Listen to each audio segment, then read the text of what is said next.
Amis Balance, bienvenue sur le parcours éclairé pour votre tirage du mois de novembre 2023. Allez, c'est parti, vous démarrez le mois avec la 4 d'épée. 4 énergies d'allégeance, les épées sont les armes physico-mentales qui servent dans les rapports de force, les interactions, la communication. Alors, la 4 d'épée nous parle de promesses, elle nous parle de serment, de contrat, de fidélité, de foi, hein. Vous le voyez avec le détail des illustrations, vous avez une scène d'obsèques avec dans le vitrail une personne qui prête allégeance. 4 épées dont l'une orne le cercueil, hein, donc d'où l'idée de, de fidélité, d'engagement à la vie, à la mort, hein, de promesse à la vie, à la mort. Donc là, le fait qu'elle soit à l'envers, bah, il y a peut-être un coup de canif dans le contrat, on va dire ça comme ça, hein, qui s'est présenté, ou en tout cas, si c'est pas un coup de canif, peut-être une remise en question d'un partenariat, d'un contrat, de promesses qui ont été faites, dans lesquelles vous aviez foi, et donc du coup, qui potentiellement peuvent être remis en cause. Donc que ce soit avec une personne, hein, avec voilà, ça peut être dans le cadre de votre travail, avec un partenariat, un investissement, un projet, enfin vous voyez l'idée. En tout cas, il y a voilà, une remise en cause qui est posée. On va en savoir plus en regardant de votre côté. Alors de votre côté, vous avez le chariot, arcane majeur. Le chariot nous parle d'aller vers des projets. Le chariot, c'est celui qui essaye de faire converger deux sphinx, donc deux intérêts vers un objectif commun, un objectif lointain. Le chariot, c'est celui qui a cette force, hein, de pouvoir tenir ses rênes là, et de pouvoir aller vers ses désirs, hein, et de faire converger les désirs.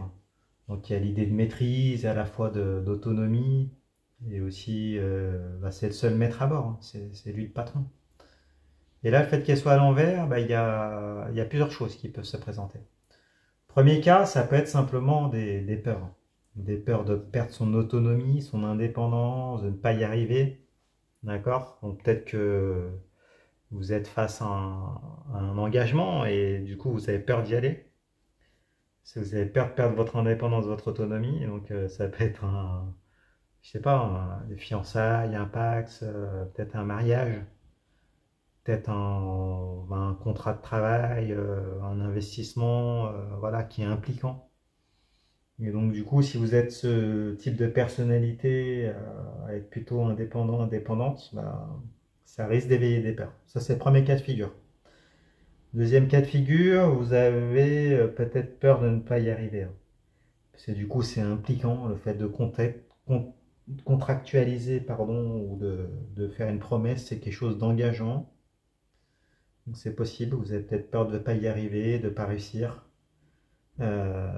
Troisième cas de figure, il y a peut-être des obstacles qui sont dressés sur le chemin.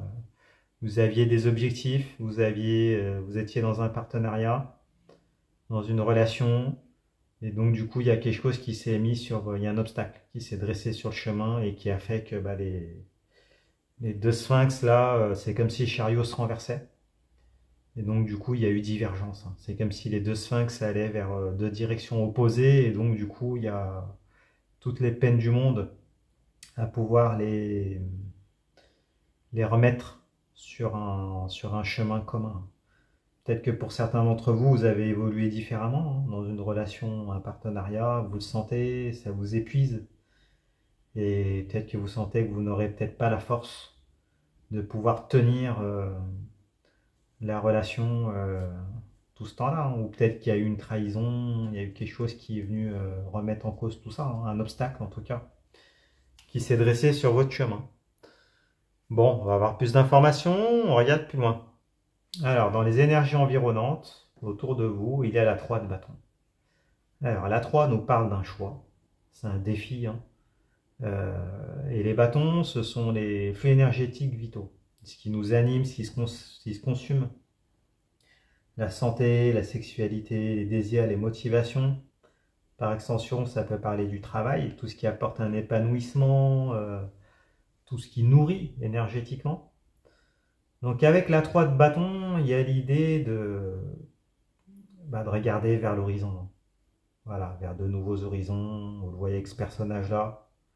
Mais en même temps, le fait de saisir un bâton, donc un désir, s'en servir de bâton de pèlerinage pour partir vers les terres au lointain, vers l'aventure, vers de nouvelles perspectives, vers de nouveaux désirs, bah, ça implique de laisser derrière soi deux autres bâtons qui sont à terre, hein, donc qui sont sécurisants, parce qu'ils appartiennent à une terre qui est connue. Euh, Par rapport à bah, ce troisième bâton-là, qui lui est insécurisant, mais qui est excitant, hein, qui renvoie à l'aventure. Donc là, il y a l'idée de se dire, bah, pourquoi pas partir. Mais du coup, c'est un choix qui est difficile. Il y a la raison, les responsabilités, la terre que l'on quitte pour aller vers de nouvelles terres. Donc c'est insécurisant, mais tellement plus passionnant peut-être. Donc c'est cette idée-là. Bon, donc ça explique pourquoi. Alors c'est soit une cause, soit la cause, soit la conséquence, hein, du coup. Du fait que la 4 d'épée et le chariot soient retournés, hein. D'accord? Les deux cas de figure sont possibles. C'est soit parce qu'il y a eu on va dire, de façon divergence, et puis il y a une troisième énergie, un troisième désir qui est dans la balance, qui vient perturber un engagement entre les deux sphinx. Soit bah, il y a deux chemins qui sont différents, un obstacle qui n'a rien à voir, mais du coup la question qui se pose de savoir est-ce que quitter une situation, aller vers la passion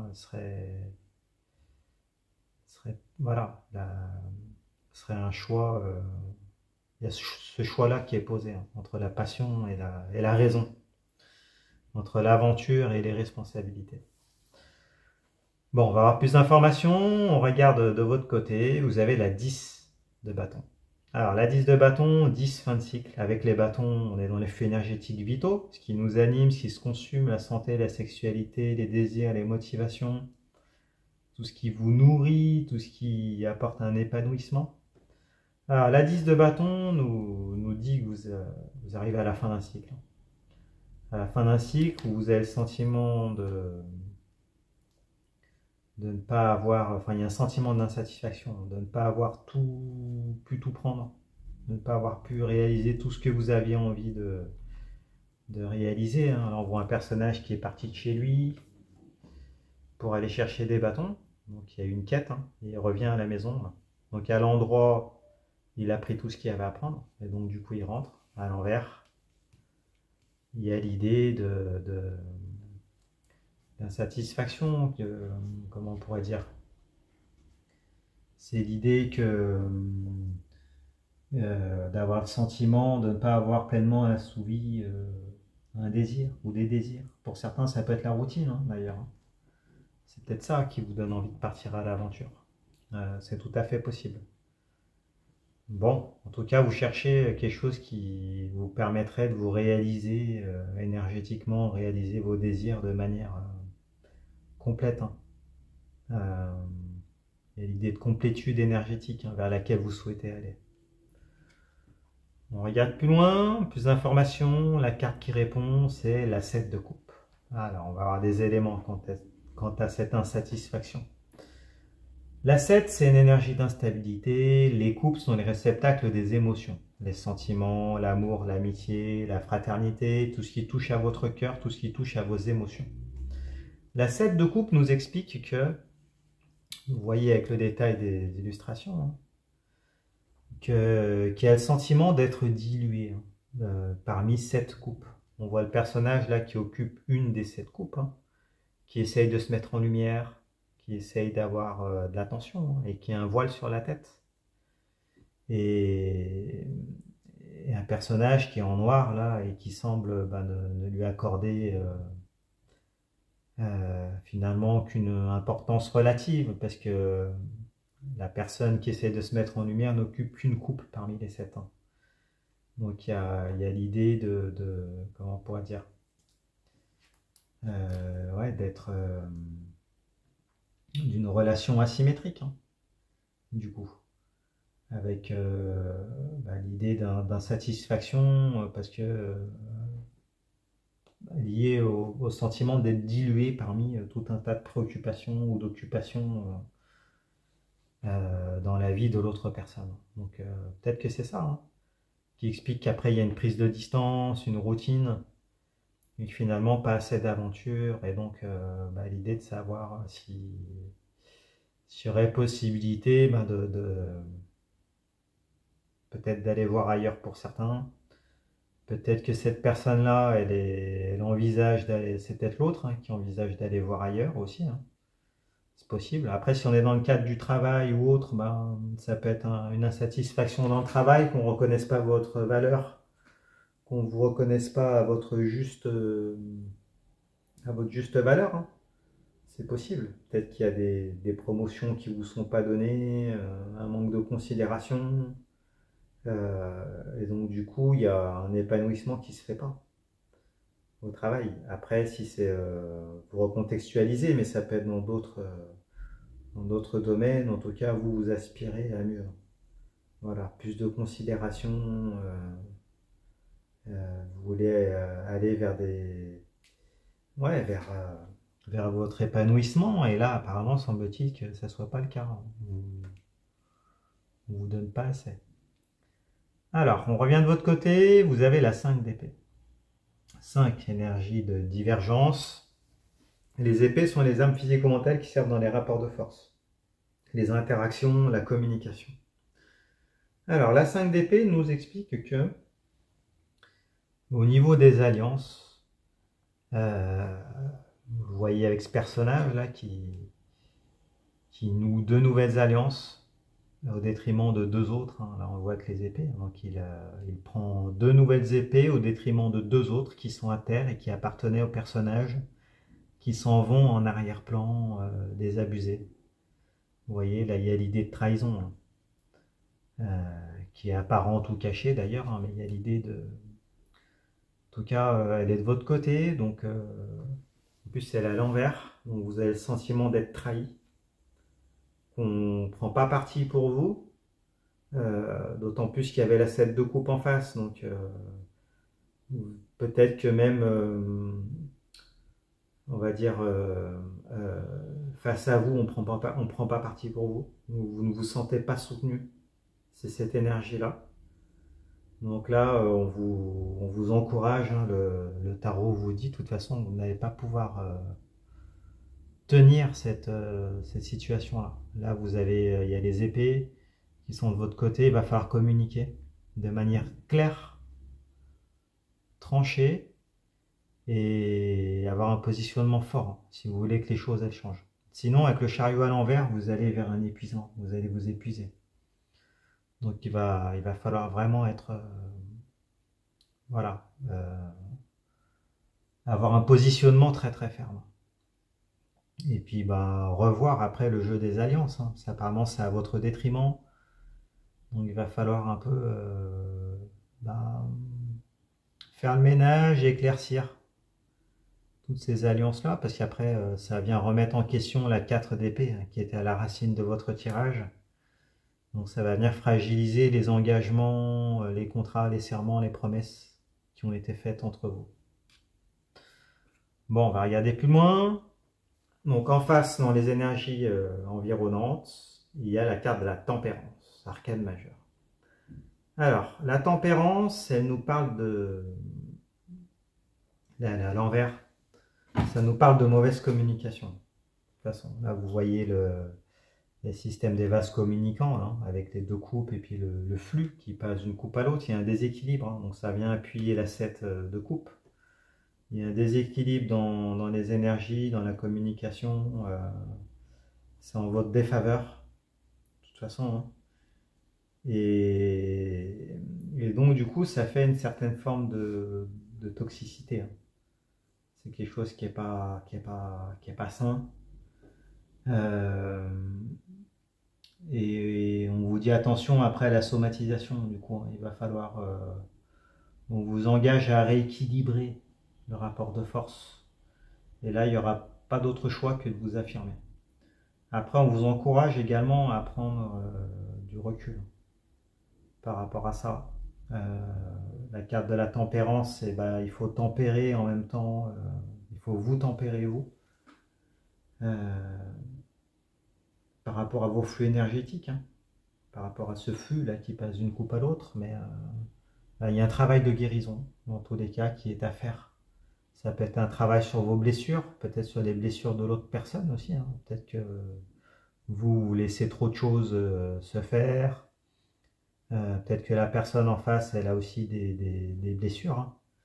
Donc en tout cas, on vous dit que vous n'échapperez pas à ce travail-là. Il va falloir le faire si vous voulez solutionner la relation, le partenariat, la collaboration, tout ça. Après, on a peu parlé des investissements aussi. Si ça concerne tout ça aussi, on vous dit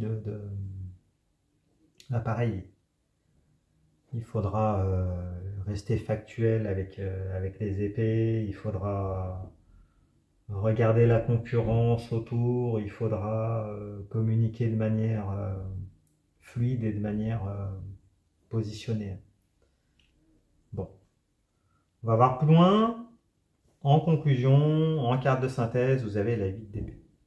Alors la 8 d'épée, 8 c'est une énergie d'obstacle. Les épées sont les armes physico-mentales qui servent dans les rapports de force, les interactions, la communication. La 8 d'épée, c'est la carte de la dépendance relationnelle, la dépendance affective.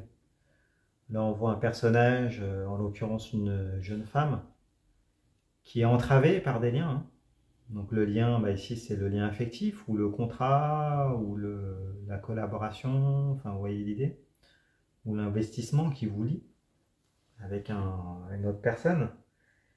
Et là, c'est une position choisie, hein, parce qu'on voit qu'il lui suffirait à cette jeune femme de se mouvoir un peu pour pouvoir casser ces liens qui ne sont pas très solides. Et finalement, dans lesquels elle choisit de rester, avec un bandeau sur les yeux, hein, il y a une forme de déni également, hein, et en même temps une forme de dépendance à un lien dans lequel elle choisit de rester. Et pourtant, on vous dit qu'il vous suffirait de vous mouvoir, hein, si vous en aviez la volonté, pour pouvoir casser ce lien.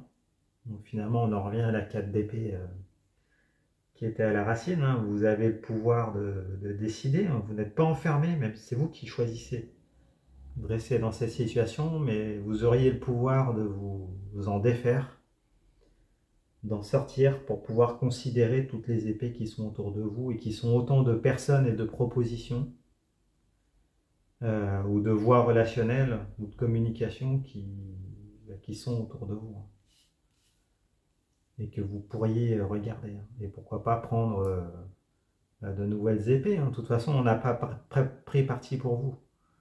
Donc peut-être que vous avez ce pouvoir-là aussi de pouvoir prendre parti aussi pour autre chose, mais il y a une forme de dépendance relationnelle, de dépendance peut-être affective, enfin vous voyez l'idée. On vous dit que vous avez les clés, hein, pourtant, pour sortir de cette cage. On regarde de votre côté, vous avez la 8 de bâton. Alors la 8 de bâton, bah, c'est une pluie de bâton. C'est l'énergie d'obstacle. Les bâtons, ce sont les faits énergétiques vitaux. Donc ce qui se consume, hein, euh, c'est les désirs, les motivations, la, la sexualité, par extension ça peut être le travail aussi, tout ce qui vous anime, hein, tout ce qui apporte un épanouissement, tout ce qui vous nourrit énergétiquement. Là il y a une pluie de bâton, donc elle fait écho à la carte du chariot de toute façon. C'est-à-dire que là, attention, vous allez bientôt arriver à un burn-out si vous persistez, hein, si vous restez dans cette forme de déni dont on a parlé avec la 8 d'épée. Là, on vous encourage pour ne pas être impacté physiquement et mentalement plus que de raison, hein, pour ne pas aller vers ce burn-out. Il va falloir casser les liens, il va falloir prendre cette épée pour communiquer. Il va falloir vous positionner, hein. Vous n'avez pas le choix, sinon vous allez laisser des plumes. C'est ce que vous dit le tarot. Et en face, eh ben, il y a la 9 d'épée. Alors, donc dans les énergies environnantes, la 9 c'est juste avant la 10. 10 fin de cycle, avec la 9 on est dans l'imminence d'une étape décisive. On est avec les épées, les armes physico-mentales qui servent dans les rapports de force, les interactions, la communication. Donc là, on nous dit qu'il va y avoir une interaction décisive. Ça va être imminent. Là, vous voyez un personnage qui n'arrive pas à dormir, hein, qui se tient la main, qui angoisse. Il y a les épées qui occupent l'obscurité de ses pensées, le lit qui se transforme symboliquement en cercueil. Donc toutes les angoisses qui sont associées à une telle situation, parce qu'il va y avoir une réponse. Il va y avoir une interaction qui va être décisive et qui est angoissante, mais en même temps qui va être déterminante. Et il y a toujours les épées.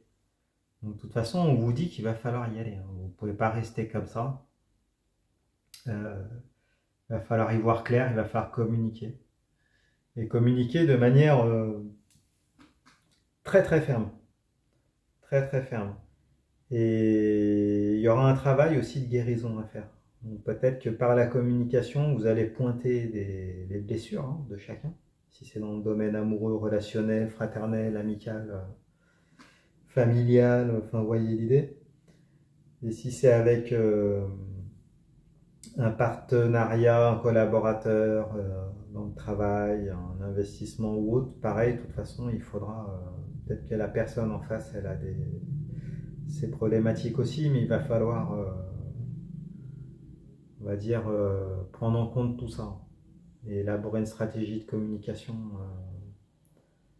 ferme. Il faudra vous positionner.